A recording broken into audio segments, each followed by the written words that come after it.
오늘 말씀은 예수님께서 최후의 만찬에서 하신 말씀입니다.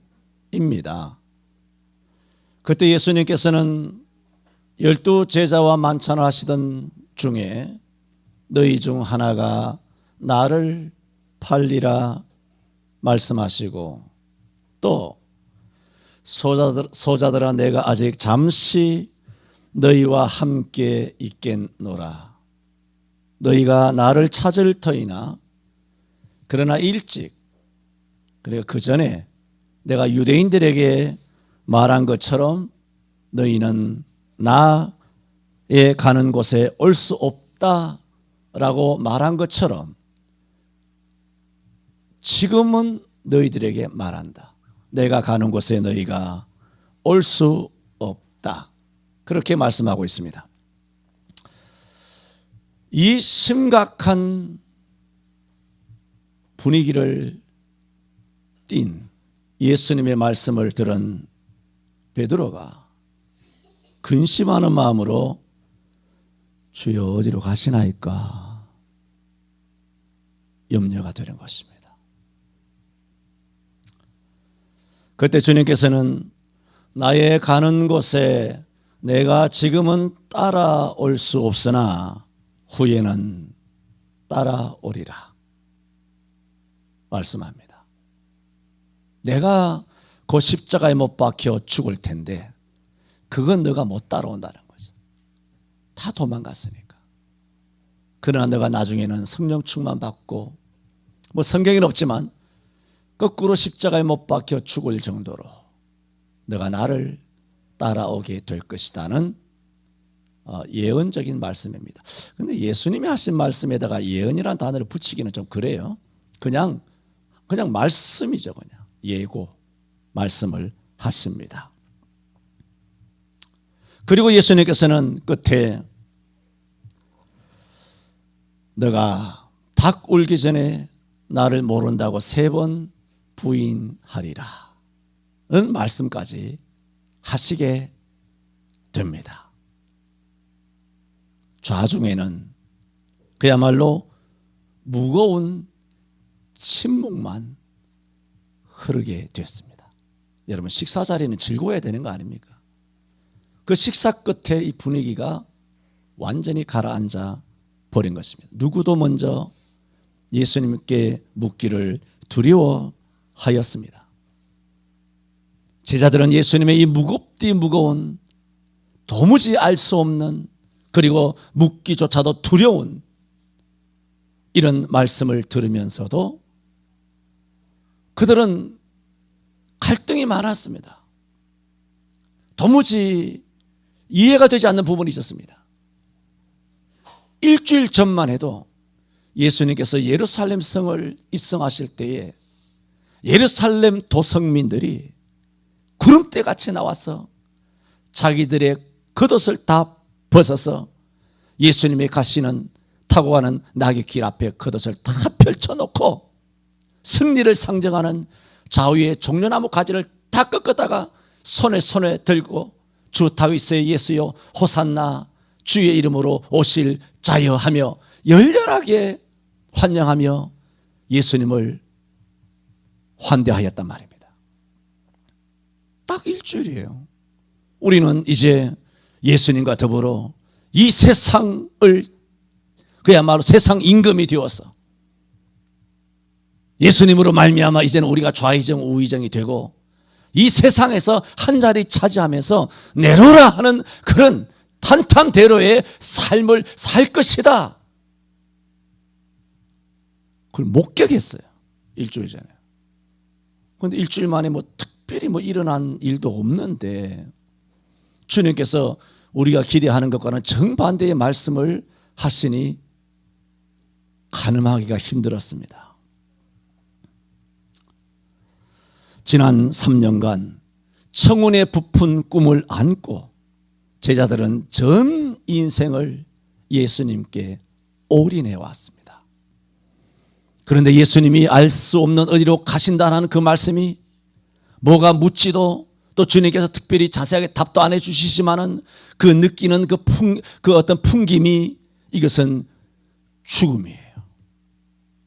그만큼 심각한 말씀으로 사람이 느껴지는 겁니다. 저들은 일생의 기대가 무너질까 두려워하고 있었던 겁니다.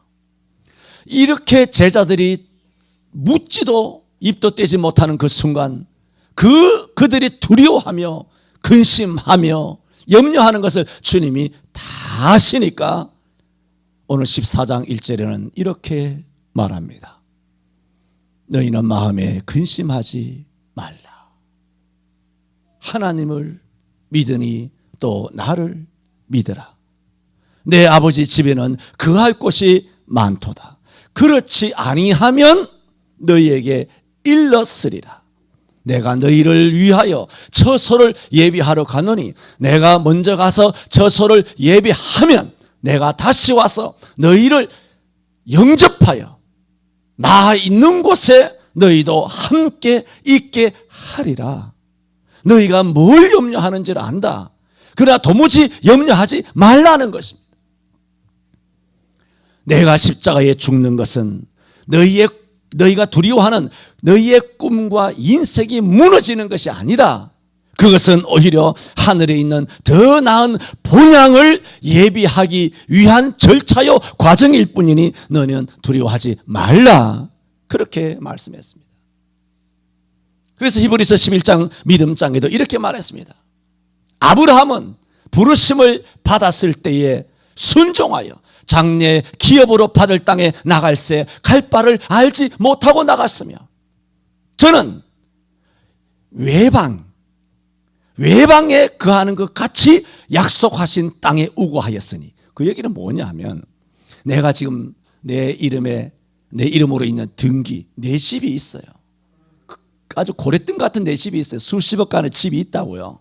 집이 있지만 어떤 믿음으로 살았느냐 하면 집이 있더라도 이것은 내 집이 아니라 외방에 있는 것처럼 월세 살고 사글세 살며 그래서 이사철만 되면 짐 싸갖고 이사 다닐 수밖에 없는 정처 없는 나그네와 방랑객처럼 약속의 땅에 있으면서도 마치 이방 땅에 거하는 것처럼 거하였으니 동일한 약속을 유업으로 함께 받은 이삭과 야곱으로 더불어 한 장막에 거하였으니 성경은 이렇게 말합니다.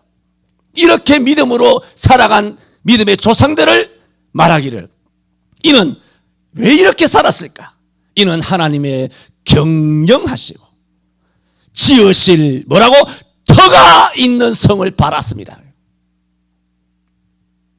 예수님이 오시기 전 2000년 전 믿음의 조상 아브라함은 약속의 땅에 거하면서 어떤 믿음으로 살았느냐? 하나님이 통치하시고 다스리고 지배하시는 진짜 그 천국 하늘나라 하나님이 경영하시는 그 나라에서 뭘 보았다? 지으실 터. 이야, 놀랍습니다. 예수님께서는 뭐라고 2000년 뒤에 오셔서 두려워하고 있는 12사도들에게 무슨 말씀을 들려주고 있습니까? 내가 가서 너희를 위하여 처소를 예비하면 어디다 예비합니까? 터가 있다는 거예요. 터가. 그 지으실 터 2000년 전에 아브라함이 바라보았던 그 터 거기다가 집을 짓는 거예요. 집을 짓더라도 땅이 있어야 뭐 집을 짓지 집 짓고 땅을 삽니까? 터가 선결 조건 아닌가요? 그래야 뭐 교회를 짓든지 내 집을 짓든지 무슨 별장을 짓든지 할 거 아니에요. 믿음의 조상 아브라함은 터를 바라봤어요. 그런데 예수님은 뭐 하신다는 거죠? 이 집 짓는다는 거. 할렐루야. 이미 다 지으신 줄로 믿습니다.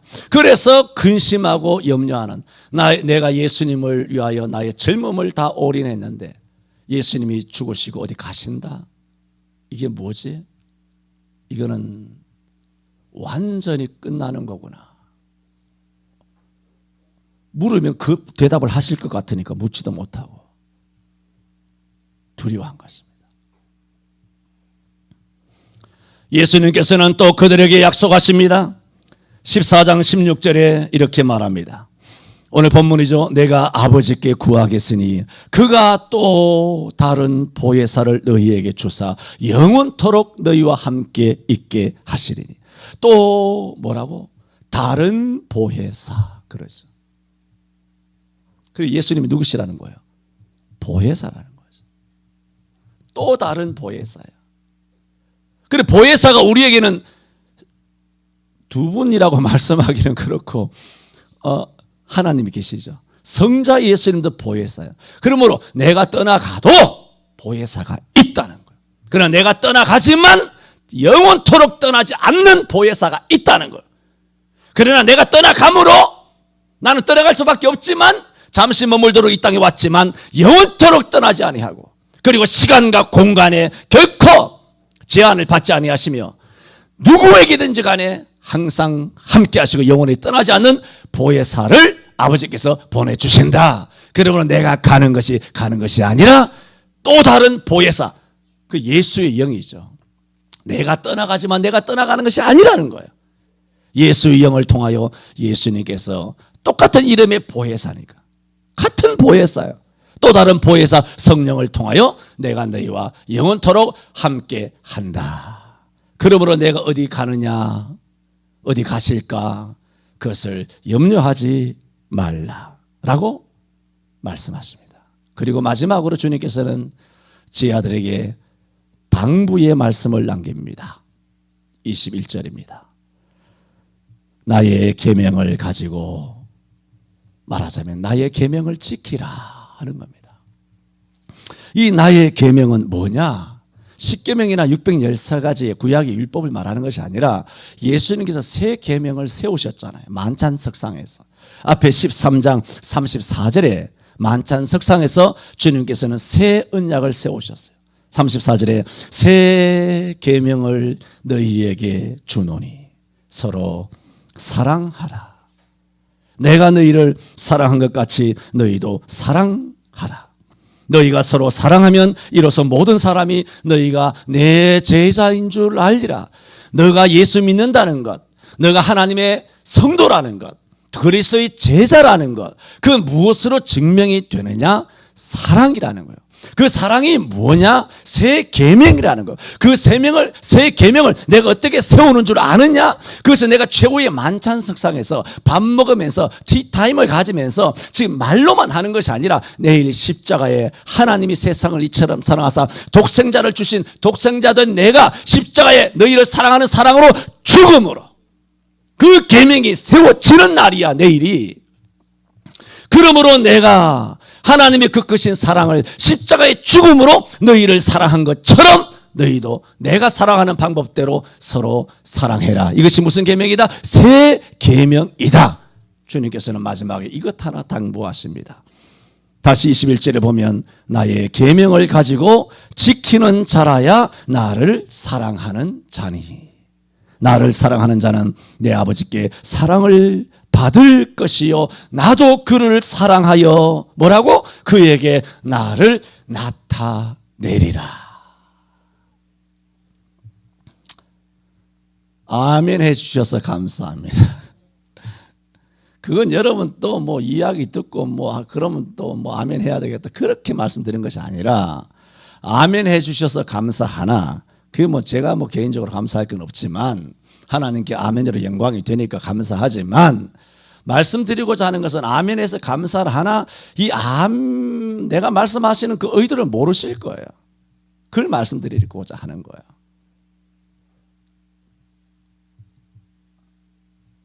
나도 그를 사랑하여 그에게 나를 나타내리라. 그래서 오늘 제목이 목사님 어린이 주일인데 언제 어린이에 대하여 설교할 거예요? 저도 고민입니다 지금. 또 시간이 또 오버될까 싶어가지고 고민스럽습니다. 이거 어떻게 해야 될 것인가. 그래서 저는 오늘 제목을 나를 나타내리라 는 제목으로 말씀을 드립니다. 첫째로 드리고 싶은 말씀은 이미 쭉 13장 14장을 쭉 봤잖아요. 그랬을 때 예수님이 마지막에 나의 계명을 가지고 계명을 지키는 자라야 나를 사랑하는 자다.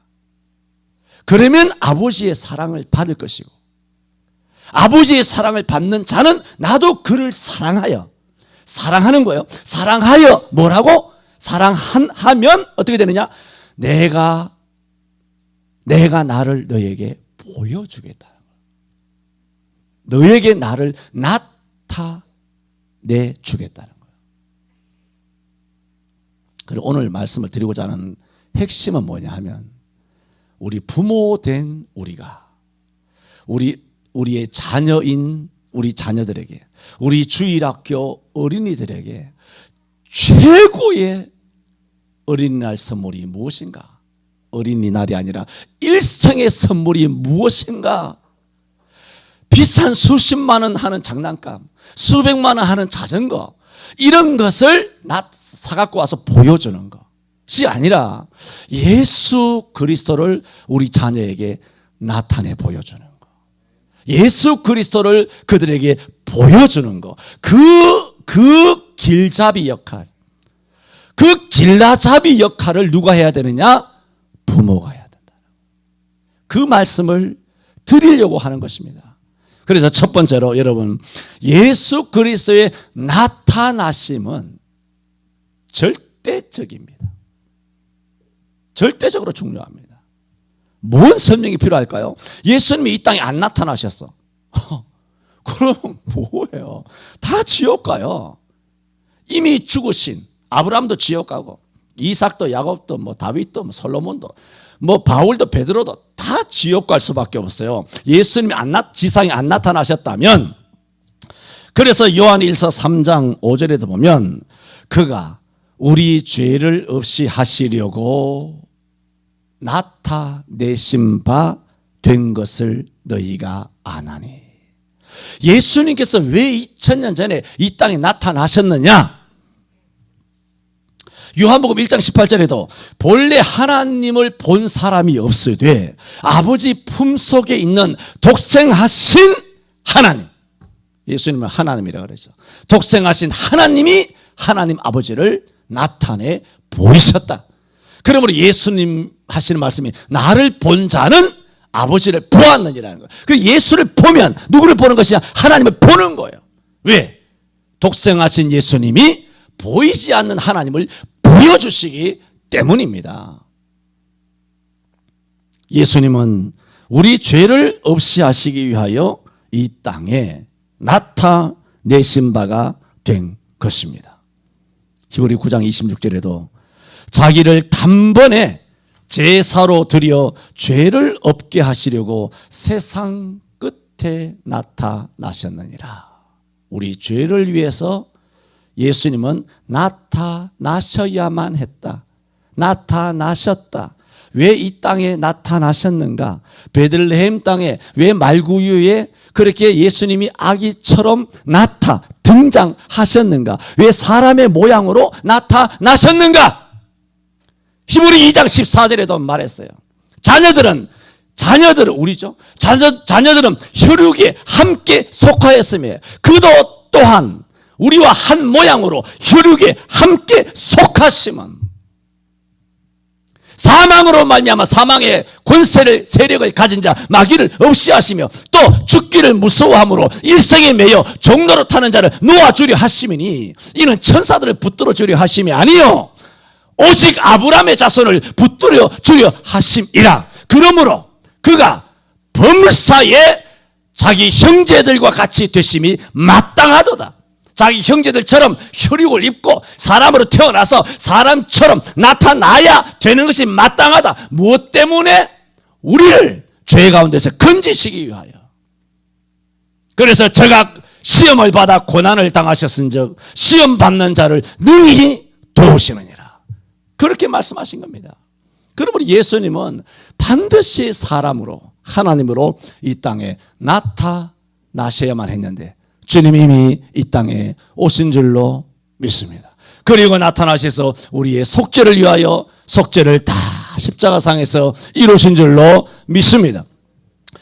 그리고 죽으신 다음에 다시 부활하신 다음에 제자들에게 나타나신 것 설명드릴 필요가 없죠.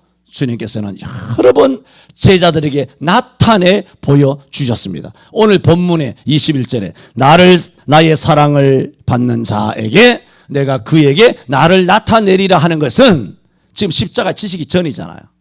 부활하신 다음에 너희가 나를 사랑함으로 나도 그를 사랑하여 부활의 장면을 모습을 너희에게 나타내 보여주리라. 물론 그런 뜻도 전혀 없지는 않습니다만은 여기서 말씀하시는 의미는 13장 14장 문맥을 다 보셨죠? 지으실 틀을 바라보고 그리고 주님께서는 하늘나라에 가셔 처소를 예비하시고 돌아오시고 이것이 다 뭡니까? 부활 때 나타내 보인다는 겁니까? 재림을 말하고 있습니까? 재림을 말하고 있죠. 재림 때 내가 나타내 보여주겠다. 이 땅에서 새 계명을 지켜라. 지키면 아버지의 사랑을 받을 것이요. 아버지의 사랑을 받는 그를 나도 사랑하여 그에게 재림 때 나를 너에게 보여주리라. 할렐루야. 이 믿음과 이 약속과 이 소망으로 예수 믿는 거예요. 그래서 히브리서 9장 28절에도 성경 도처에 예수님은 재림하시어 다시 우리에게 나타나신다고 말씀합니다. 그리스도도 많은 사람의 죄를 담당하시려고 단번에 들이신 바 되셨고 구원에 이르게 하기 위하여 죄와 상관없이 자기를 바라는 자들에게 두 번째 나타나시리라. 주님 반드시 오실 줄로 믿습니다. 요한일서 3장 2절에 사랑하는 자들아 우리가 지금은 하나님의 자녀예. 예수 믿는 사람이야. 그러나 장래에 어떻게 될 것은 아직 나타나지 않았다는 거예요. 요한일서가 언제입니까? 예수님이 부활 승천하시고 한 50년 60년 지난 때예요. 그러면 주님께서 이 땅에 육신으로 나타나시고 부활하심으로 나타나시고 그걸 말씀하는 것이 아니란 말이죠. 주님께서는 아직 나타나지 아니하셨으니 그가 나타나심이 되면 재림이죠. 그가 나타나심이 되면 우리가 주님의 부활하신 영체 부활체처럼 우리가 그와 같을 줄을 아는 것은 그가 계신 그대로 볼 것을 인함이라.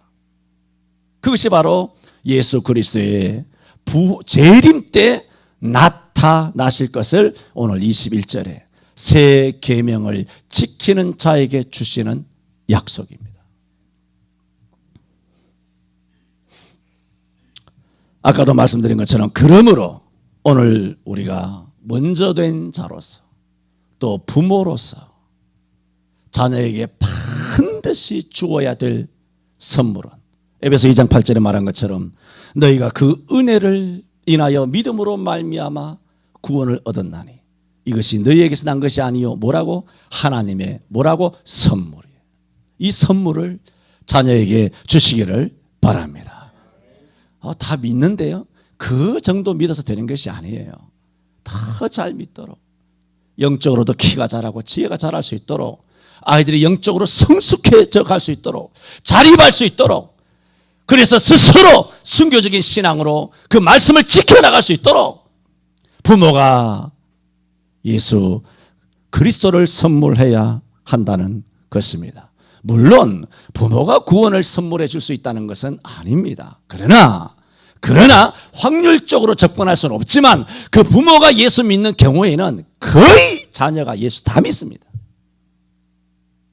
다 그래요 우리가. 그러면 첫 번째 뭔 말씀을 드렸습니까? 첫 번째는 예수님의 나타나심의 절대적 중요성. 자, 두 번째로 그러면 부모가 어떻게 해야 하는가 하는 것입니다. 자, 오늘 21절 그대로입니다. 주님의 계명을 가지고 지켜야 합니다. 부모가 이 계명을 지켜야 합니다. 이 말씀은 부모가 바로 서 있지 않으면 백약이 무효라는 말입니다. 여러분 한국말을 우리가 어떻게 배웠나요? 한국말은 한국 땅에서 태어났기 때문에 한국 부모로부터 한국 땅에 태어났기 때문에 한국말 배운 거예요. 미국 애들은 미국 나라에서 미국 부모 밑에서 자라기 때문에 그냥 미국 말을 배운 거예요. 일본 애들은 일본 땅에서 일본 부모님 밑에서 자라기 때문에 그냥 그저 일본 말을 하게 되는 것입니다. 이처럼 우리의 모든 아이들은 영적으로든 육적으로든 간에 부모를 그대로 모방합니다. 아기들은 부모의 말뿐만 아니라 부모의 삶도 닮아갑니다. 부모가 자신의 삶을 주님께 맡기는 것까지도 아기의 심령 속에는 그것이 다 새겨집니다. 부모가 교회나 목사나 주일학교 선생님에게 집에 가서 하는 말들이 있잖아요.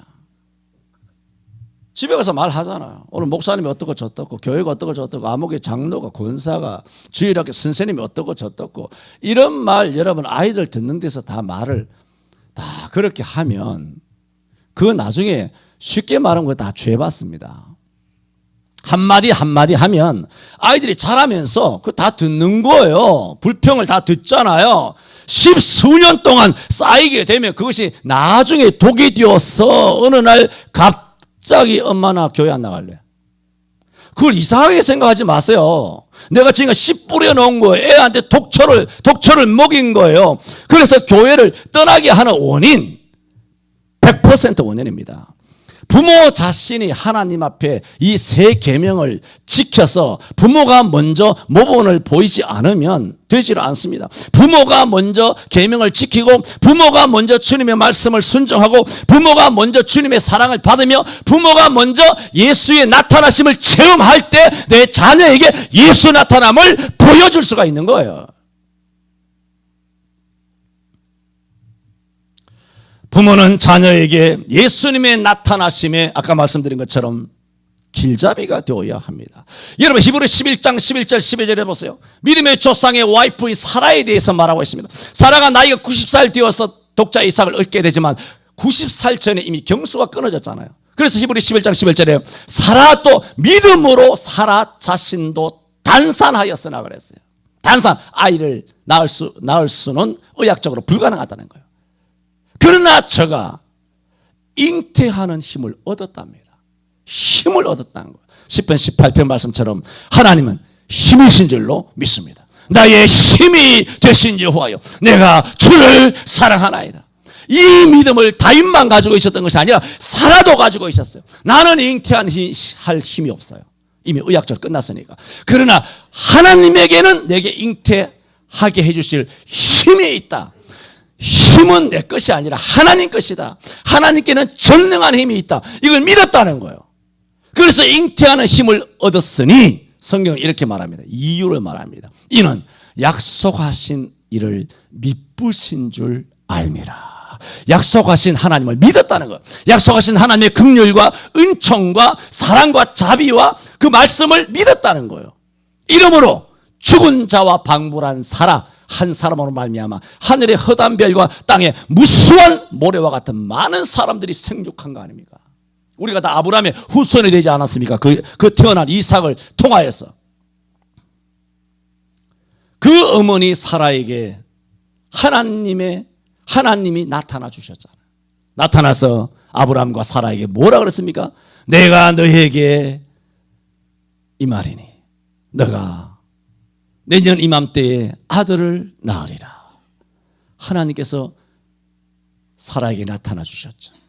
부모에게 나타나시니 사라에게 나타난 이 하나님께서 그 아들 이삭에게도 나타나 주시는 거예요. 한나에게 나타나신 하나님은 그 아들 사무엘에게 나타나 주셨어요. 사가랴와 엘리사벳에게 나타나셨어. 아이를 갖지 못하는 그들에게 세리요한을 주신 하나님께서는 그 어머니 엘리사벳에게 나타나시고 그 아들 세리요한에게도 나타나 주신 것입니다. 삼손에게 하나님이 나타나 주셨죠. 삼손에게 나타나 주시기 전에 하나님께서는 누구에게 먼저 나타나 주셨습니까? 그 어머니 마노아의 와이프 어머니에게 먼저 나타나 주신 겁니다.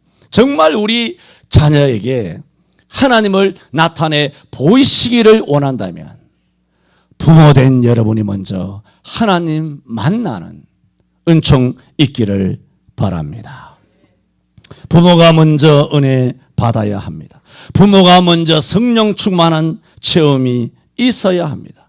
부모가 헌신하는 모습을 자녀들은 그대로 본받게 되어 있습니다. 부모가 부유하면 자녀에게 물질을 넘겨줄 수 있겠죠. 부모님이 학식이 있고 또 스마트하고 나름대로 똑똑하고 뭐 스펙이 뛰어나면 그 자녀들도 똑똑한 건 사실입니다. 콩 심은 데 콩 나고 팥 심은 데 팥 날 수도 있습니다. 부모가 부지런하면 자녀들도 그 성품을 담습니다. 부모가 정직하면 자녀도 그 성품을 담습니다. 그러나 우리가 배우지 못했다 할지라도, 우리가 가진 것이 없다 할지라도 우리는 자녀에게 최고의 것을 넘겨줄 수 있으니 그것이 바로 예수 그리스도신 줄로 믿습니다. 오늘 말씀하셨습니다. 나를 사랑하는 자에게는 내가 그에게 나를 나타내리라.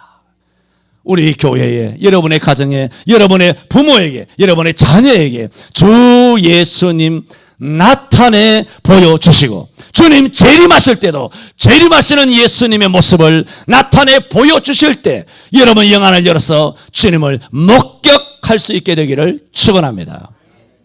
세 번째로 뭘 말씀드렸습니까? 첫째는 주의 나타나심의 절대적인 중요성입니다. 두 번째는 그러려면 부모가 먼저 신령한 체험을 해야 한다라고 말씀드렸습니다. 세 번째, 주의 교양과 훈계로 양육해야 합니다. 그런데 주의 교양과 훈계, 에베소 6장 4절이죠. 거기는 뭐라고 말씀하셨느냐? 선생님이나 많이 가르쳤지만 이걸 자꾸 놓쳐요. 오직입니다. 오직 주의 교양과 훈계입니다. 부모 철학 아닙니다. 부모, 나는 자녀 교육은 이렇게 해야 된다고 봐. 자녀 교육은 아빠가 해야 되고 엄마는 손대면 안 돼. 부부간에 맨날 싸우는 젊은 부모가 그러잖아요.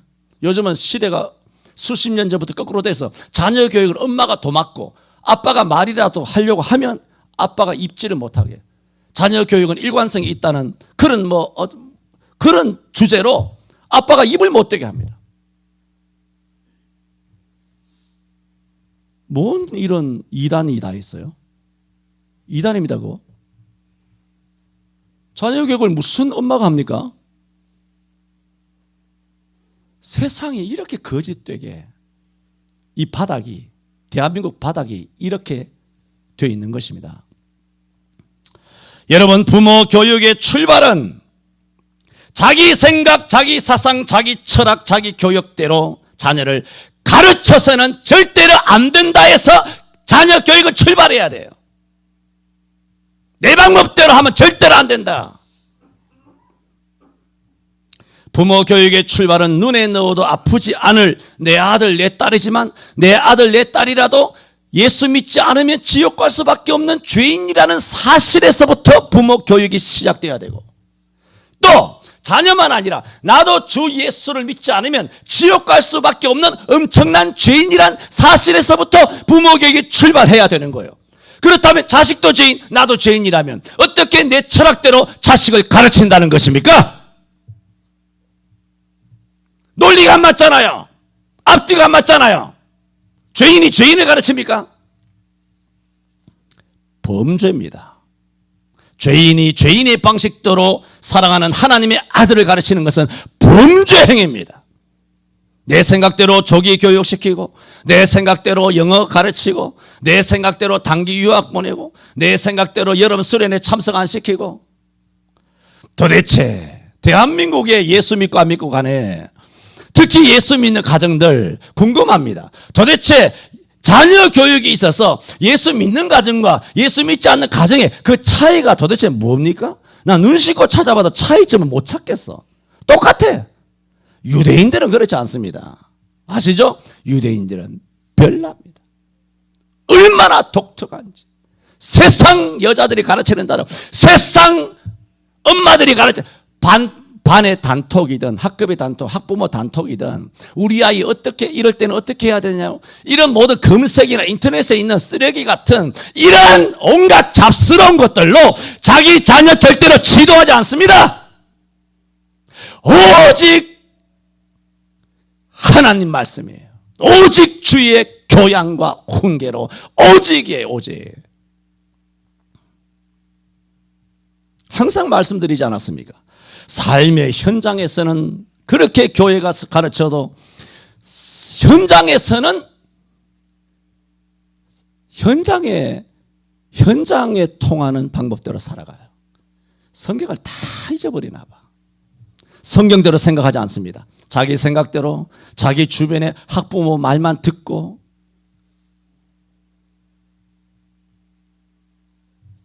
결국은 뭐 하자는 거예요? 좋은 대학 보내려고 그 짓 하는 거 아니에요? 그렇지 않아요? 말씀드렸죠. 지난 수요일 날. 대한민국을 망가뜨리는 것이 좀 죄송합니다만 나쁜 대학 나온 사람이 대한민국을 이렇게 엉망진창으로 만듭니까? 소위 스카이라고 하는 대학 나온 인간들이 정권을 잡아가지고 대한민국을 돌 위에 돌 하나 더 놓이지 않게 작사를 냅니까? 어느 대학 출신들이 대한민국을 부흥시키고 어느 대학 출신들이 대한민국을 이와 같이 망가뜨립니까?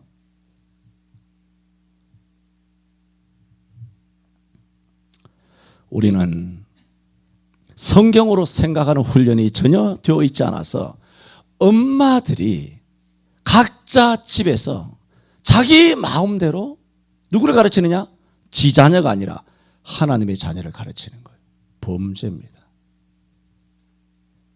네가 뭔데 하나님의 자녀를 가르치는데 네 방식대로. 우리는 자녀가 매우 순수하다는 것을 알아야 합니다. 이게 무슨 말이냐면 자녀를 못 속입니다. 우리가 어른들이 얼르고 또 뭐라고 하니까 애들이 고개 끄덕끄덕하고 알아듣는 것 같고 설득당하는 것 같죠? 여러분 넌센스입니다. 자녀들은 절대로 부모에게 속아 넘어가지 않습니다. 왜 그런지 아세요? 자녀들은 연령이 좀 어리고 또 지능도 좀 낮고 또 뭘 모르고 배운 것도 없으니까 뭔가 좀 철이 없죠. 철이 없어서 모르는 것 같지만 여러분 하나 크게 놓치는 게 있습니다. 여러분의 자녀가 외형적으로 연령적으로 지능적으로 좀 낮다는 것이지 아이들 속에 있는 영혼이 아기가 아닙니다. 왜 그러세요? 그 영혼이 어른보다 가벼운 거 아니에요. 그람수를 달아보니 우리는 1kg 돼서 묵직하고 아이들은 1g 돼가지고 영혼이 방방 뜨는 그냥 가벼운 입김에도 날리는 그런 가벼운 영혼이 아니에요. 그 아이의 영혼이 우리보다 어린 거 아니에요. 우리 영혼과 그 아이의 영혼 중에 어느 영혼이 나이가 많을까요? 예? 그 신학적으로도 그 규명이 안 돼요. 육체적으로 어릴 뿐이에요. 육체적으로 판단이 미숙할 뿐이에요. 그러나 육체적으로 속아 넘어가요. 순진하니까. 그러나 그 영혼은 다 알아요. 부모가 거짓말한다는 거.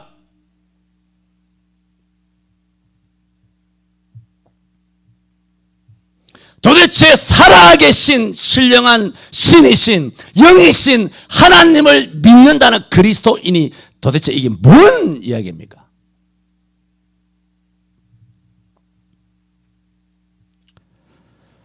아이들은 마음대로 속일 수 있는 것 같아도 아이들의 영혼은 속일 수가 없습니다.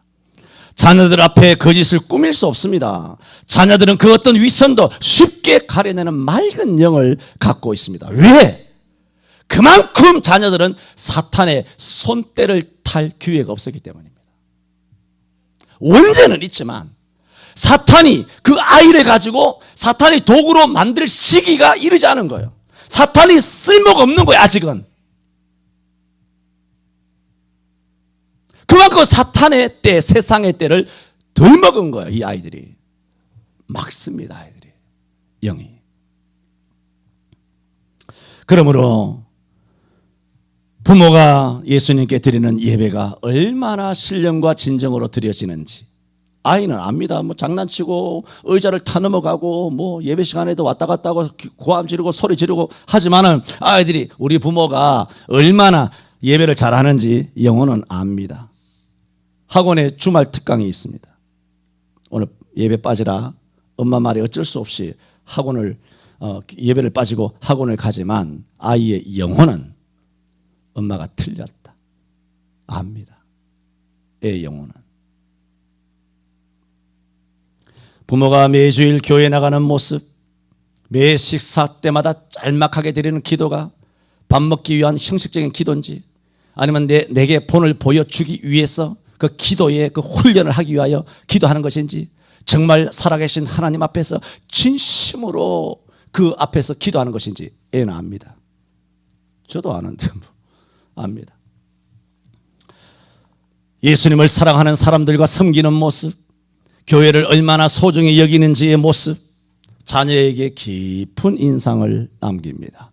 아이들에게 말이나 행동을 마음대로 해도 된다고 생각하여 함부로 행동하게 되면 겉으로는 얼른 표가 나지 않을 수 있지만은 아이의 영혼은 다칩니다. 부모의 영혼 때문에 아이의 영혼이 더러워진다는 말입니다. 그래서 사단은 멀리 갈 것 없이 자녀를 공략하기 위해서는 누구를 공략하느냐? 부모부터 공략하는 것입니다.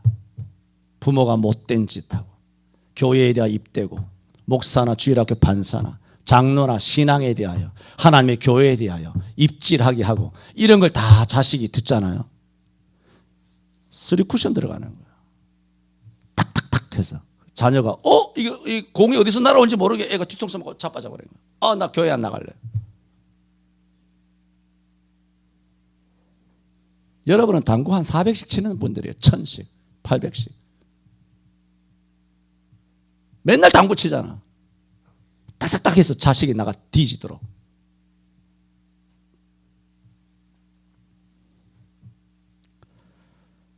그만큼 자녀들은 무엇을 보고 듣느냐에 따라서 급변하는 순수한 영혼들입니다. 여러분 자신의 자녀들의 영혼에 죄를 짓지 말아야 합니다. 나중에 그 자녀가 어떤 사람으로 자랐는가는 그 부모가 거기에 대해 상을 받든가 책임을 지든가 해야 합니다. 이번에 교회 문 닫고 교회 안 나가고 들으세요? 영상 예배한 것 다 그 교회 목사님 책임만 아닙니다. 목사님의 책임이 가장 중대하겠지만 자녀가 있을 거 아니에요. 그 성도들 다 자녀가 있을 거 아니에요. 그 자녀에 대한 책임은 너희들 부모한테 묻는다. 하나님께서 양들에 대해서는 목사에게 책임을 묻고 자녀들에 대해서는 부모에게 책임을 묻습니다. 너가 왜 그렇게 했느냐? 아담이 하와 때문에 그랬습니다. 하와가 뱀 때문에 그랬습니다. 너가 왜 자녀를 그렇게 했느냐? 목사님 때문에 그랬습니다. 핑계가 될 줄 아느냐? 아담과 하와의 핑계가 창세기에서 통합니까? 목사님이 그렇게 하라 그랬어요. 자녀에 대해서는 너한테 책임 묻는다. 오늘날 많은 그리스도인들이 그야말로 주문처럼 외우는 왕같은 제사장. 왜 그때는 제사장으로 활동하지 않았습니까? 너희들이 그렇게 좋아하는 왜 왕같은 제사장이라는 이 말씀을 맨날 연불 외우듯이 주문이 외우듯이 마치 이것이 뭔가 큰 면죄부나 되는 것처럼 목사한테 대들 때마다 빠락빠락 이 말씀을 들고 휘두르던 인간들이 왜 교회 안 나갈 때는 목사님만 왕입니까?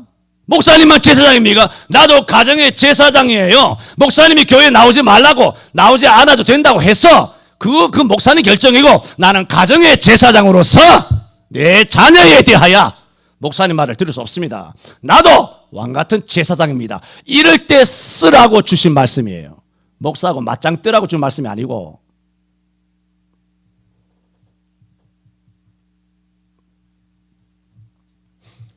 이번에 별스럽지도 않은 일에 정부와 언론의 호들갑에 속아 넘어가 교회 문 닫고 영상 예배도 예배라고 떠벌리면서 자녀들에게 자기 자식에게 2달 넘게 교회 안 나가도 되는 희한한 일을 보고 경험하게 한 그 부모 어떻게 될까요? 이젠 조금만 신앙의 푸시가 들어와도 아이들이 배웠잖아요. 조기 교육을 한 거야. 어떻게 하면 예배 안 할 수 있는지, 교회 안 나갈 수 있는지. 알았어. 내가 주일 빠지고 참석할게. 교회 가는 것이 능사만 아닌 줄 나도 알고 있어. 너희들 마음이 아프게 하면 안 되지. 팀 과제가 있잖아요. 주일날 모여야 되고, 또 일요일날 나가서 탐색도 해야 되고, 탐구도 해야 되고, 또 여행도 가야 되고, 팀끼리 움직여야 되는데, 알았어. 내가 너희들 마음을 아프게 하면 안 되지. 하나가 돼야 되지. 그래서 내가 잘못했어. 내가 교회 안 가면 되잖아. 그리고 설령 우리 자녀 중에 믿음이 좋아서 성전 예배를 고집한다 할지라도 세상이 이제 가만두겠습니까? 야, 너 스마트폰 들고 있잖아. 고장났어? 야, 너네 교회 영상 예배 한다며. 우리랑 같이 저기 동으로 서로 가서 나무로 바다로 들러 골짜기로 가서 거기서 영상예배 하면 되잖아. 너 지난 2달 했다며. 했잖아. 근데 왜 그때는 되고 왜 지금 안 되는데? 예수 안 믿는 애들에게 엄청난 빌미를 던져준 것입니다. 그런 믿음을 갖고 있는 아이가 있다 하더라도 앞으로 견뎌 나갈 수 있겠습니까?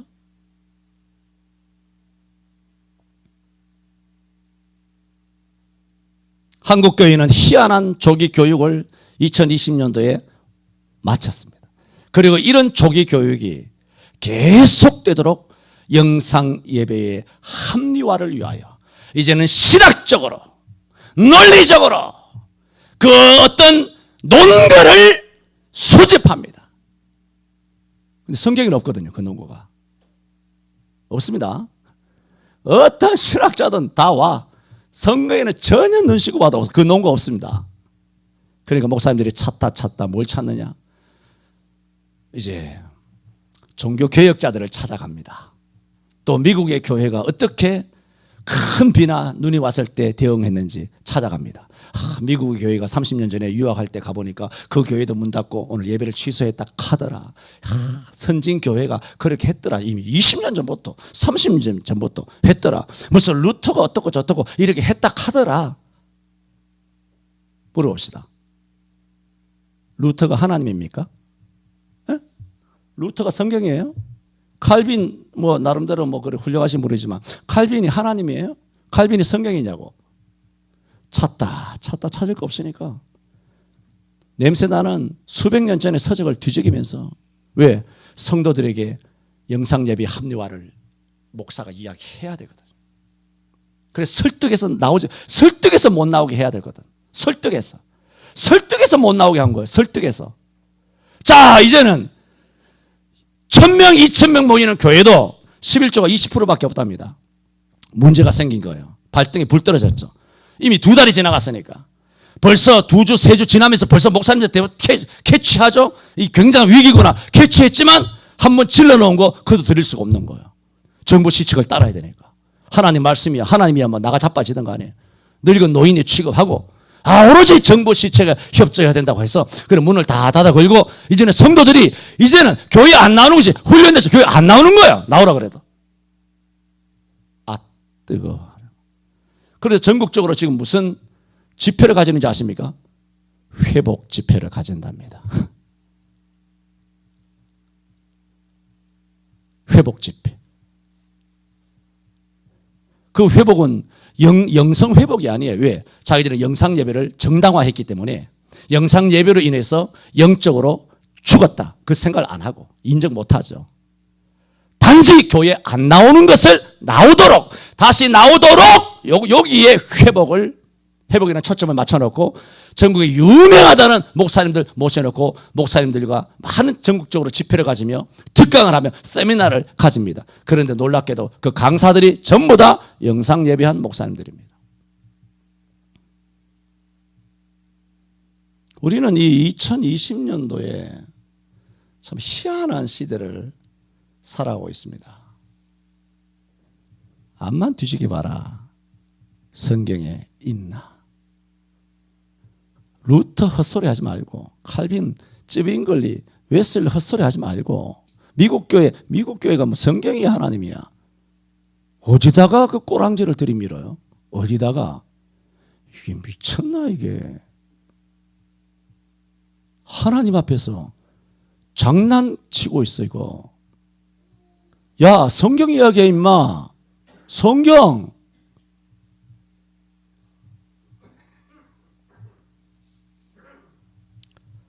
부모가 그런 영상 예배를 목사님에게 순종해야지 라는 순종이란 거짓 이름으로 자녀들로 하여금 교회를 안 나가게 했잖아요. 그 죄는 네가 져야 된다. 야, 그렇게 하라고 널 부모 만드는 줄 알아? 너가 져야 돼. 네가. 네 자녀 아니야. 목사 자녀냐? 목사 자녀냐고.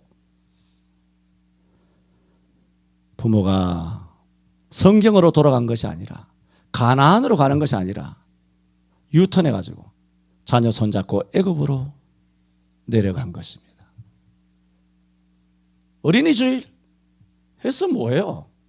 애굽에 다 있는데. 그 선물 갖다 안겨서 뭐예요? 수십만 원짜리 수백만 원짜리 백화점 가서 아니면 해외 직구해가지고 아이들에게 아주 금빛 나는 번쩍번쩍한 거 남 보란 듯 하는 그런 거 명품 안겼어 뭐 하겠어요? 도대체 예수 나타남을 보여줘야 될 부모가 예수 계명을 안 지키고 목사 계명 지키고 교회 계명 지키고 성경 도대체 어디에 그런 말씀이 있는지 좀 알려주세요. 밥상머리 교육이란 게 있습니다. 이 말의 기원은 성경입니다. 우리나라에서 있어진 말이지만 레위기 23장 34절에 이스라엘 자손에게 고하여 이르라 초막절입니다. 7월 15일 초막절에는 여호와를 위하여 7일 동안 지킬 것이라. 그래서 초막절에는 유대 부모들이 각기 장막 집집마다 초막을 만들었잖아요. 초막을 만들어서 여기서 왕 같은 제사장 역할이 나오는 거예요. 그때는 아론과 무슨 엘리에셀이나 그런 다 제사장들이 따로 있었지만 초막절이 되면 장막 초막 안에는 가족끼리 모였을 때 그 아버지 남자 가장이 영적 가정의 제사장이 됩니다. 그래서 쇠마라고 하는 하나님에 대한 말씀을 자녀에게 가르쳐요. 이렇게 가르칠 때 신명기 6장 7절에 내 자녀에게 부지런히 가르치며 집에 앉았을 때든지 길에 행할 때든지 누웠을 때든지 일어날 때든지 아버지는 이 말씀을 강론해라. 누구에게? 자녀에게. 이게 밥상머리 교육이에요. 오늘날 밥상머리 교육, 밥상에 앉아가지고 사회주의 빨갱이 남침을 북침이라 가르치는 이런 이단적인 밥상머리 교육은 저주받을 것이죠. 자기 아이에게 어떻게 빨갱이 정신을 심어줍니까? 이거는 저주받습니다. 반기독교 사상이에요. 이단이에요. 여러분, 성경은 부모가 이렇게 자녀를 가르쳐야 한다 하는 것은 한 군데도 없습니다. 에? 여러분이 뭘 가르치려 하지 마세요. 하나도 없어요. 뭐라고? 자, 에베소 6장 4절 찾아봅시다. 오늘 이 말씀만 우리 같이 읽고 마칩시다. 에베소 6장 4절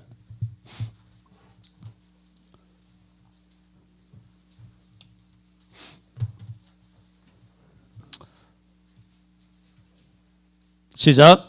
또 아비들아 너희 자녀를 노엽게 하지 말고 오직 주의 교양과 훈계로 양육하라. 엄마 아빠 가치관으로 가르치면 안 됩니다. 뭐 죄인이 무슨 죄인 철학으로 하나님의 아들 딸을 가르칩니까? 그러면 마귀의 사단의 손때를 타게 됩니다. 그것을 걷어내는 것이 거룩한 양날선 금 하나님의 말씀과 훈계와 교훈으로 양육해야 되는 거예요. 누가 가르치라고? 아비들아 그랬잖아요. 엄마들 깨세요. 꿈 깨세요. 엄마가 자식들 손 대면 망가지는 줄 알아야 됩니다. 물론 단 아빠가 예수 믿어야 돼요. 그거야 뭐 말할 거 없죠. 다 예수 믿는 사람에게 하는 에베소 교회에 주시는 말씀인데 아빠가 예수를 더 잘 믿어야 돼요. 더 오래되신 분이어야 돼요. 그 철학이 있어요. 하나님 주신 말씀이 있어요. 아비들아 너희 자녀를 노엽게 하지 말고 첫 번째. 두 번째는 아비들아 오직 주의 교양과 훈계로 양육하라는 거예요. 누가? 아비예요. 무슨 자녀 교육, 뭐 상담, 심리, 정신 분석, 뭐 온갖 뭐 이 땅의 전문가들이 입을 대면서 저 뭐 대한민국의 온갖 맘 카페에 뭐 수백만 수천의 그런 온갖 그런 이론들이 있다 할지라도 그것은 성경 아닙니다. 엄마가 자녀에게 손대지 마세요. 그러려면 아버지가 기도해야 합니다. 아버지가 책임을 져야 합니다. 그게 성경입니다.